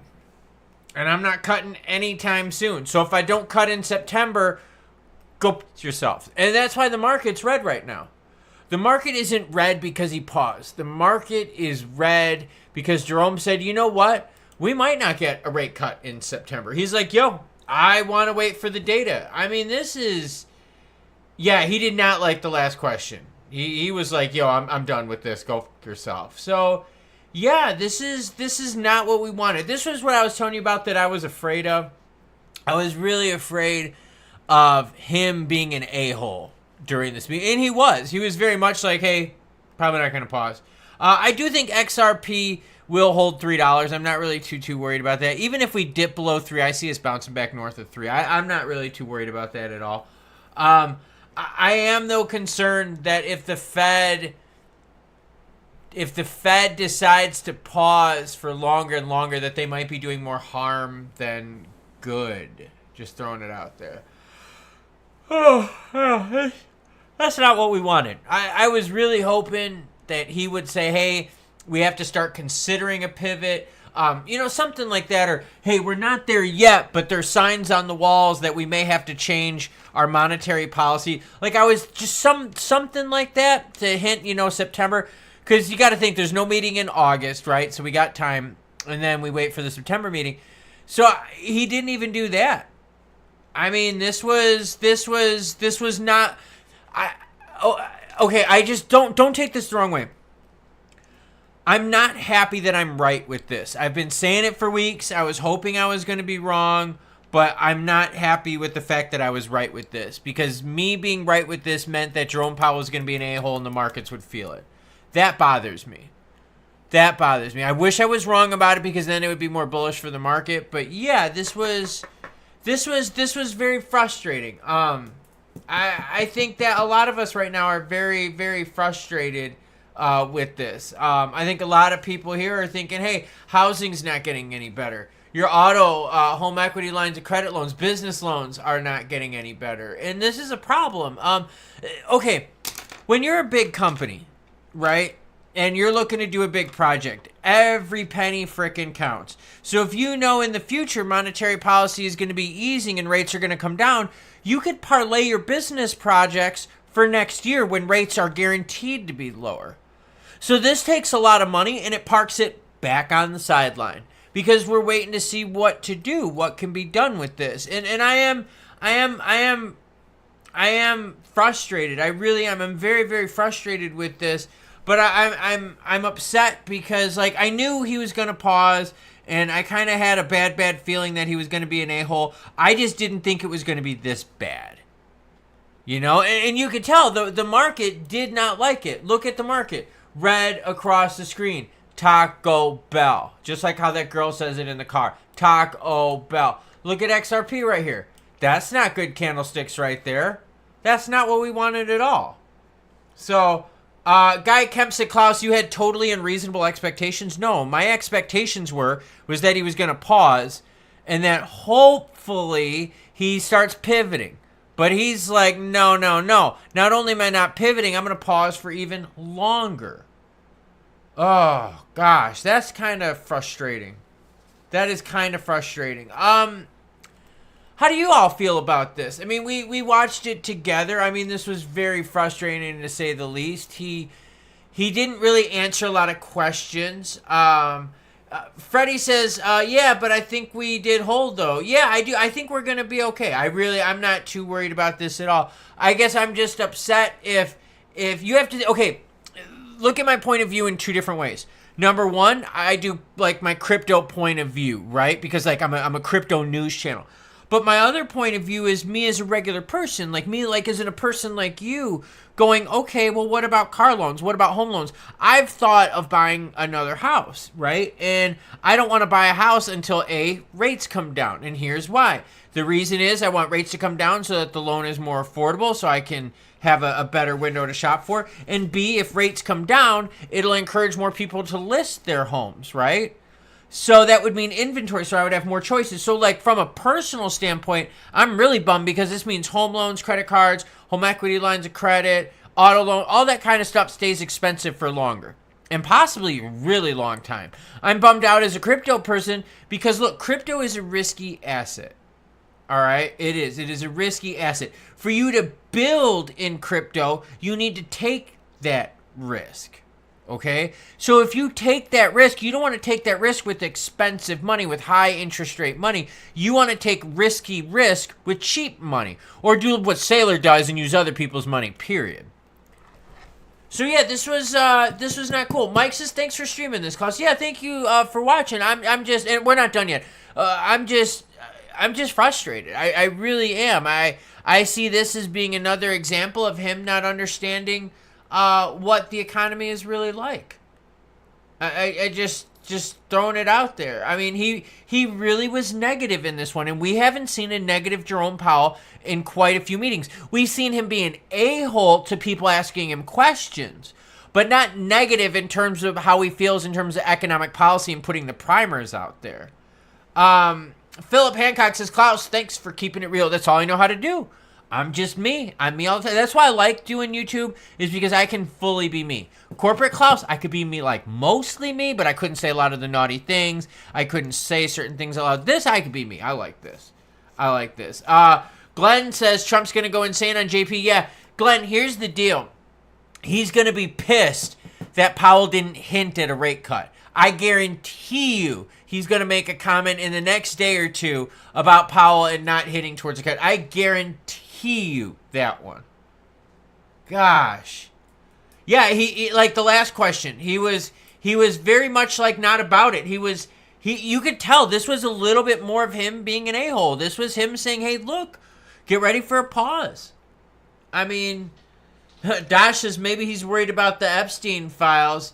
Make some island trips. Powell, who knows, man? From what we're learning, everyone was frickin' on the Epstein plane. Jimmy's hanging out with us. What's up, Jimmy? Jimmy's an OG viewer. Jimmy says, what a mess. I agree, man. I agree. It is frustrating. But what's the good thing about this? The good thing is the market was listening with us, and XRP hold above the $3 mark. That's what we want. That is exactly what we want. Do we wish we had good news? Yeah, but guess what? If we don't get good news, at least we hold crucial price levels. $3 is a very big psychological key, just like $2 was. And the fact that we're still doing that right now is a good sign. Oscarito says, it's just to F with Trump's admin. Yeah, I mean, whether it's directly to F with Trump and the administration, the current administration, it's screwing us as consumers.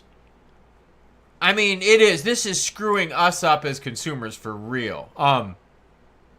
Romain the Trucker says this was the worst Jerome showing. Yeah, this was by far the harshest one we have seen in months. I totally agree with you.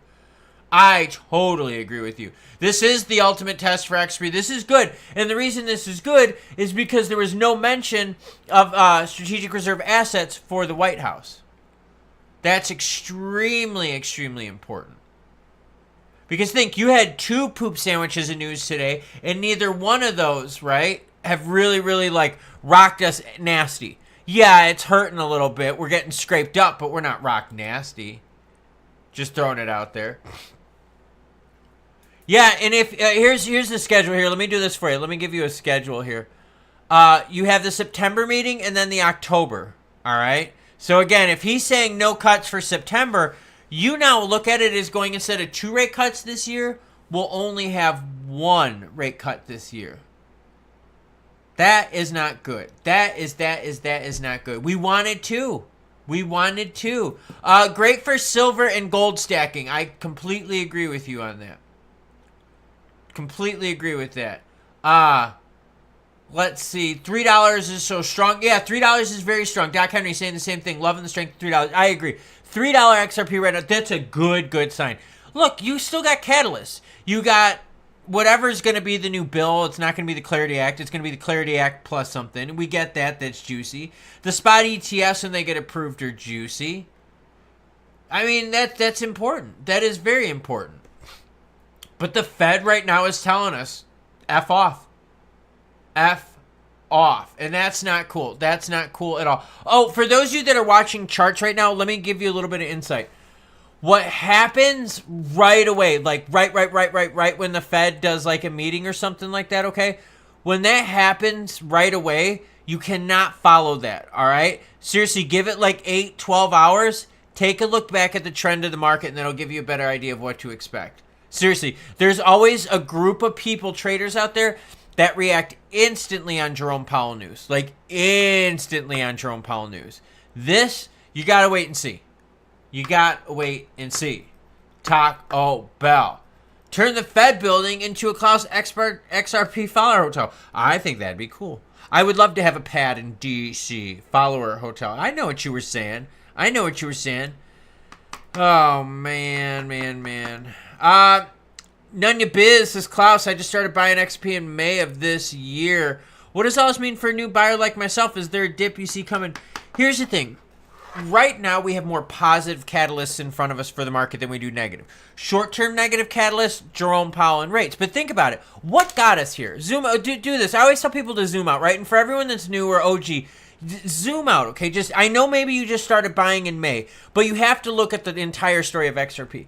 A year ago, we were at the 30 to 50 cent range. What propelled us to the $2 range? New president, optimism on regs, right? Pro-crypto people, okay? What rocked us from $2 to $3, right? Crypto week, the Genius Act, them passing some clarity, them debating it, that did. So regs are the two biggest driving factors for XRP right now. So as long as we get more juicy news on regs, that's going to overpower what Powell said.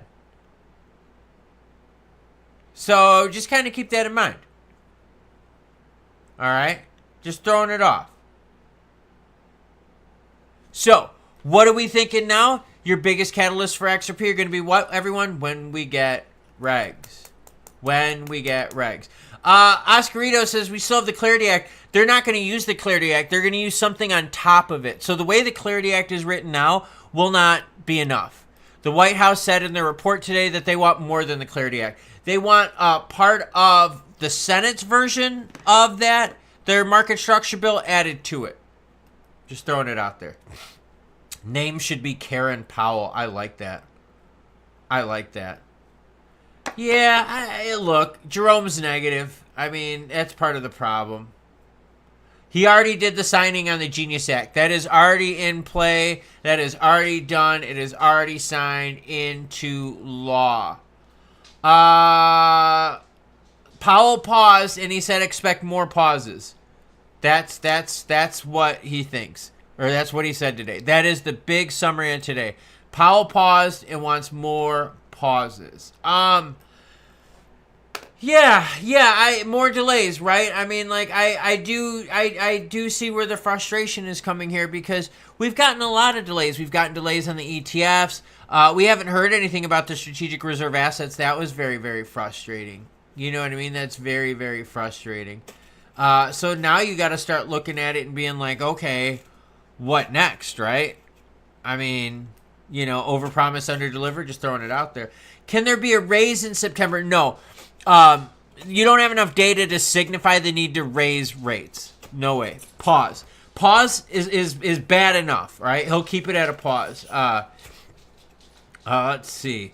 We have to wait for August 15th. They say positive for XRP. Just be careful of specific, like, oh, well, it's going to moon on this date or anything like that. That's just a lot of people out there for clickbait, stuff like that. Charles Pelletier says, I totally agree with you. It just shows he has no understanding what the real world economy is. It's just his little bubble. Yeah, and it's his statistics bubble. For anyone that's ever worked in like a really, really, really big place, right? Stats tell you what? Big picture stuff, right? Like really, really big picture stuff. They don't tell you the nitty gritty, okay? You could have a company that is making a ton of profit, like lots and lots and lots and lots of profit, like insane amounts of profit, right? But just because they're making a lot of profit doesn't mean the employees are happy. So that's a totally different story right there. Yeah, if your system is lagging, give it a quick refresh. Morgan, do you mind closing the door? Thank you. Yeah, just give it a quick refresh. It's YouTube with their ads. You know how it goes. Yeah, guys, go outside. Go. Go, Ray. Go, Lab. Thank you. All right, bad case of Jerome pause in effect. Yeah, this is not good. But it's cool. What do? We maintained the $3 floor. I mean, that's important. All right, it's 3:30 right now. What we're going to do is we're going to keep the live stream going for 3:40. I do have some stuff I need to do. Change my light to red. You've got it. Kimo Sabi. So for the last 10 minutes, your open questions, comments, thoughts. What are you thinking? I mean, what are you thinking? I wasn't happy with this. There you go. Red is on in the background. Where's my dog? My daughter just grabbed the dogs. Just throwing it out there. I'm sure you guys could hear my dogs when they were barking. Yeah, they were right out there. Glenn says, Klaus, thanks for being there for us again. I'm off. Yeah, thank you, Glenn, for watching. Like I said, you guys, gals, blue hair giraffes, you got about 10 minutes right now for your last questions, comments. Bobby Flash says, your dogs seem pretty sweet. God, I love dogs. The boys are really, really sweet. The boys are amazing. The two puppies, they're not puppies anymore, but the boys are amazing. The girls, they are my protector dogs. The girls, I would not, just, like, my mom doesn't even like coming in my house, like like unannounced. Like, and that's my mom. Like, yeah, she always calls me like, honey, I'm coming over. Can you get your dog? Because the girls are very protective of me. They don't like anyone by me. Red on the screen matches the red out here in York County, South Carolina. Anderson County in the house, just hanging in right there. Tune your lights to the charts. Green in green and red auto mode. Yeah, I could tune my lights to the charts. It'd be kind of cool. If I could ban 2 words out of Powell's vocabulary, it'd be data and tariff. Oh man, I know. Data and tariff. That's such a shame. Suzuki says, "Laters, y'all. Be well." Well, thank you, Suzuki, for the dono for the channel members. That was really, really cool of you. Time Collector says, "Do you see prices dropping again?" Because no, the news is done now. Like, we've digested the news. We're good. Now we just have to start looking at the data. CPI data sucks. Pause for longer. Labor market stays good. Pause for longer. That's kind of poop. Sir Yuri says, "Hey Klaus, what do you think the odds of the Clarity Act through? Do you think there'll be additional amendments?" The Clarity Act will not go through the way it stands. They will have to add things to the Clarity Act to get it to pass. That came out of the White House, and they said that the Senate, it's in the Senate right now, and the Senate has their own bill. So all the Senate has to do is say, "No, we're not doing this," and do their own thing. So just throwing it out there. So yeah, no, Clarity Act will not make it the way it stands. They need to modify it. I want ETFs as well. I do. And a Supra. A Supra would be nice. That'd be pretty cool. Love the juicy dip. Yeah, you got to be ready for these days. And that's what I try to tell people. You have to know what the expectations are of the market. And you have to understand if someone does this, what the reaction will be. And that's what I tried to share with you in my videos. I told you, hey, if Jerome Powell's negative, we're going to get red on the screen. Alan McMaster's hanging out with us. Says, "Thanks for the stream, brother. Have a blessed day." Well, thank you, Alan. I greatly appreciate that. I do. I really appreciate. Today was kind of a rough day, just throwing it out there. A little bit of a rough day. I mean, you know, just saying. Little bit of a rough health day, if you get what I mean. Any new ETF info dates? The drop dead date for H-bars is November. I think mid-November. XRP's ETF. Gosh, we got so many of them now. I think the juicy one drop dead date might be November, December 2. I think it might be somewhere around there if I remember correctly. Let's see. Emil Roy says, if the lawsuit drops, XP pumps to $3 is so strong right now. I agree, $3 is really, really strong. Let's see. Green tomorrow. I would hope so. How does near full employment keep rates high? Okay, so when the job market is strong, that means the consumer can handle high interest rates. When the job market erodes, and I'm talking statistically, okay, that means what? People probably aren't working that much. So just throwing it out there, if the job market is good, rates can stay higher for longer. Just throw it in a hand. 2026 pump. Yeah, 2026 might not be a good one. Or might be a good one. Because seriously, the monetary rates are going to have to change. It's too strict compared to the rest of the world, says. Smiley says, "How is the doctor today?" I mean, I'm alive. I got to get a CAT scan. They got to figure out how involved this is in here. And then they're just going to redo my sinuses. So eventually I will get better. But I've got something in here right here. And they need to get a better look at it. So I'm going to get a CAT scan here in 3 weeks. And then we're going to do a little bit of consultation. And we're going to come up with a plan. Yeah, how does that go? Plan. So I can already tell you right now, like talking, my ears are starting to hurt and my sinuses are all flared up. Horrible. Totally horrible. Hate it. What do you think the implications of higher interest rates on federal debt refinancing? That's the other problem too, is a lot of people will wait to do things until they know the policy is shifting. Right? So think about that. That sidelines a lot of money. A lot of money. Seth Reed says, the CIA won't get another kid on the roof for Powell, will they? Yeah, I also want my what do you call that stuff? I also want my JFK files. I want the full thing. How'd the doctor's visit go? I mean, like, I kind of knew what was going to happen today. That's just how it is. So, yeah, I do. I got to get a CAT scan in my head because I'm obviously having a lot of problems for those of you in the listening audience. So they're going to get a CAT scan to see how invasive this kind of stuff is. Let's see. Brian Phillips says, thanks, Klaus. Blast. Gonna pump iron. Love it. Something's got to pump. Love it. I might go out for a run later. No, I don't think. Maybe I'll run tonight by myself. I don't know. Maybe I'll do that. Nothing about Fig IPO. Just throwing it out there. Looking forward to the 70s in Georgia this weekend. Are we supposed to get nice weather this weekend? Because, it's hot as shit, man. Charles says, have a good day, Klaus. Don't let it get you. No. I'm pretty good. No, I do not have polyps. I do not have polyps. There's something else in there.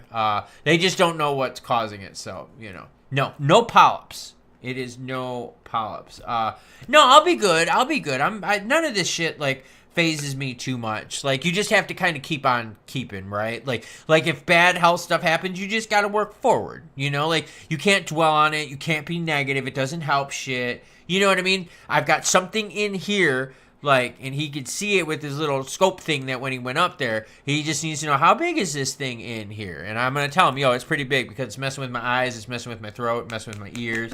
So yeah, that's just how it is. It is what it is.